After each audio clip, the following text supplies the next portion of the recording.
கிருஷ்ணகிரி மாவட்டம் ஓசூர் அருகே ஊராட்சி ஒன்றிய தொடக்கப்பள்ளிக்கு பின்புறம் உள்ள விவசாய நீர் சேமிப்பு தொட்டியில் தவறி விழுந்த 3ஆம் வகுப்பு மாணவனும் அவரை காப்பாற்ற முயன்ற பள்ளி தலைமை ஆசிரியரும் நீரில் மூழ்கி உயிரிழந்த சம்பவம் சோகத்தை ஏற்படுத்தியுள்ளது.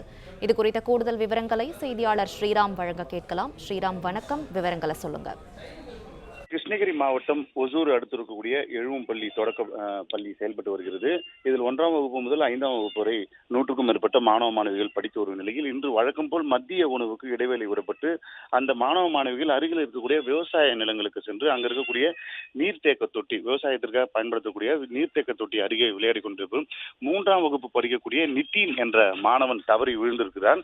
இதனை சக மாணவர்கள் தலைமை ஆசிரியருக்கு தெரிவித்திருக்கிறார். இதனை அடுத்து தலைமை ஆசிரியர் கௌரி சங்கர் ராஜா மற்றும் ஆசிரியர்கள் அப்பகுதிக்கு சென்று அந்த சிறுவனை மீட்கும் முயற்சியில் ஈடுபட்ட போது அந்த நீர்த்தேக்க தொட்டியில் தலைமை ஆசிரியர் அவரும் சென்றிருக்கிறார்.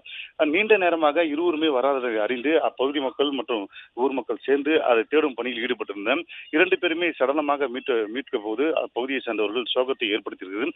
இதனை அடுத்து தற்போது போலீசார் வழக்கு பதிவு செய்து விசாரணையானது பகலூர் போலீசார் வழக்கு பதிவு செய்து விசாரணை மேற்கொண்டு வருகின்றனர். இருவருடைய உடலையும் ஒசூர் அரசு பொது மருத்துவமனையில் பிரேத பரிசோதனைக்கு அனுமதிக்கப்பட்டிருக்கிறார்கள்.